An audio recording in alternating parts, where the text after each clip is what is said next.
I need to talk about visibility for a moment, because there is a very common misunderstanding. There's like a collective thought that fame, which is basically nothing else than visibility to a large amount of people, the way we usually think about fame is that it is for the benefit of the one who is famous, that it brings you money, it brings you attention, it's feeding your ego, all that. Of course, on a side note, we also think that it is very stressful to be famous and kind of lonely, so it's not really desirable.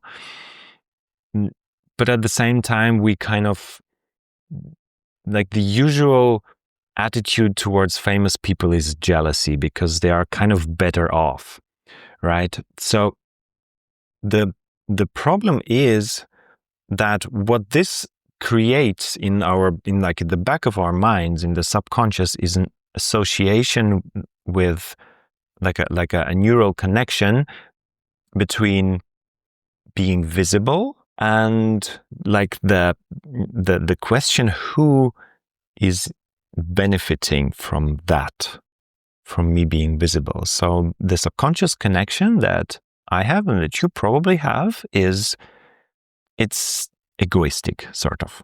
Egoistic meaning that there is no benefit for the collective, for my community or for the world at large, in me showing myself.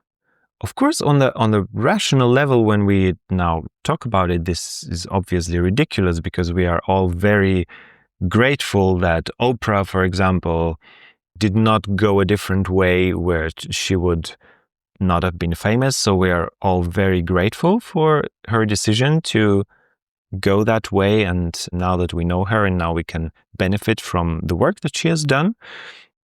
Also, other people, famous actors and writers and YouTubers and whatever.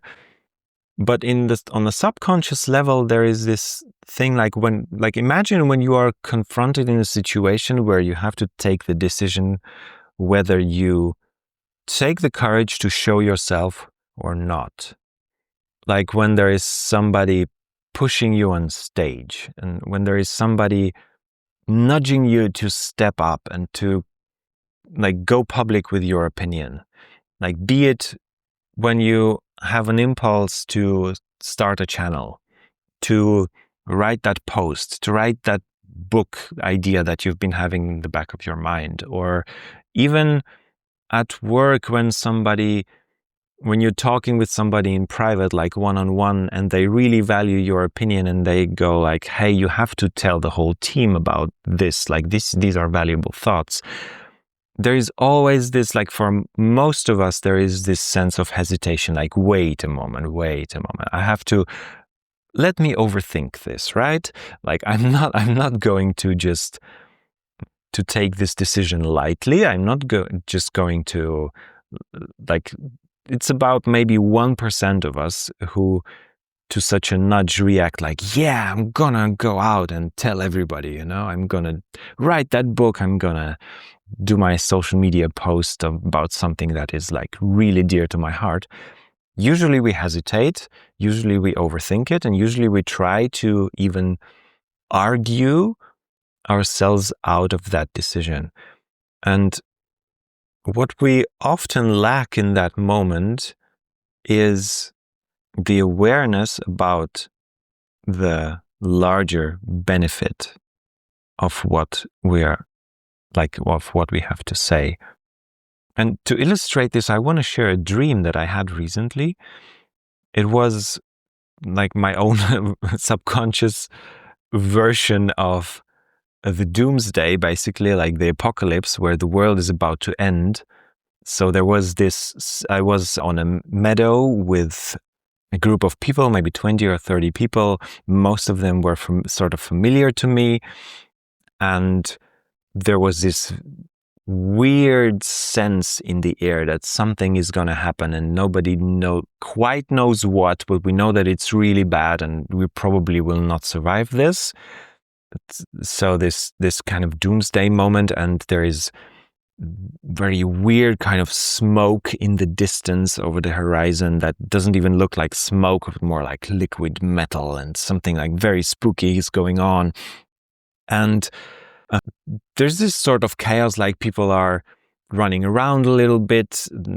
Some are more settled, some are more stressed, and people talk about things, and it's a very disorganized kind of group of people. And I'm walking around it. I'm trying to find the person who has the most information. So this is my first kind of urgence that I have in that dream, is like, I want to know what's going on. Like, I want to know how dangerous this really is. I want to know why, and is there anything we can do, like whatever. So I'm asking people like one-on-one, because there's no other way. I'm like, do you know somebody who knows, like, who has the most information about this? And it turns out that there is somebody. And then I go to that person, and then I ask them, like, what is going on? And I focus, right? Like, I refocus my attention away from the question of what is actually going on to the question of, why the hell are you not the leader? Like, I'm talking with that person, and I'm like, why are you not leading us? You obviously have the most information about what is going on. You should inform everybody, and we should listen to you because you have the most information. Like, that is rationally, this makes so much sense. Like, it's for the benefit of the whole group, right? And before I even get an answer, there is this sense of, this is not going to happen. Like, there is a silent agreement among the group that we have this flat, like non-hierarchical imperative. We kind of silently agreed that we do not do this. Like, we do not create, we do not have leaders. Everybody is equal, and I'm like there, and I cannot even argue with him because I'm sort of in shock. I even forgot that I wanted to inform myself. And I'm in that state of, wow, we are probably going to die as a group. And not because there is, like, potentially at least, not because there is something super dangerous, but because we are hesitating to have actual leadership and to acknowledge that there are certain people that have more information or more experience or more whatever to the benefit of everybody.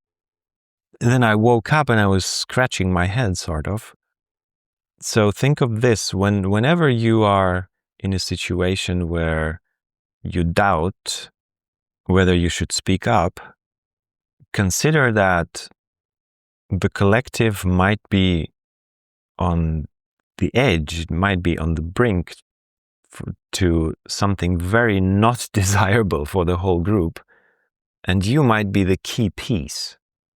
Like, the question why that is, like why it's you, is completely irrelevant.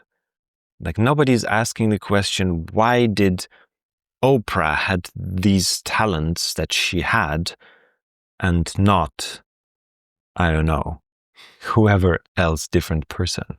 Like, why did Michael Jackson have these talents as a musician? Like, whatever, he just had them, and I'm glad that he used them.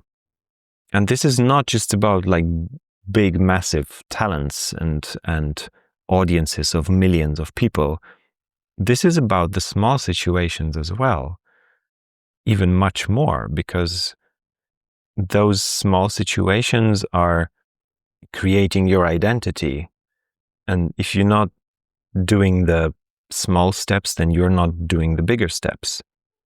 If I'm not calling my parents when I feel that something is not right and I'm just hesitating to show up, then the next thing is I'm going to hesitate to record the podcast, and then I'm going to hesitate to write the book that I always wanted to write, and then in the end, collectively we end up in this sort of groupthink situation where we are all assuming that our little piece is so little that it cannot be that important, but then collectively we are missing a lot of these pieces, and we are going down some road that we never chosen to go.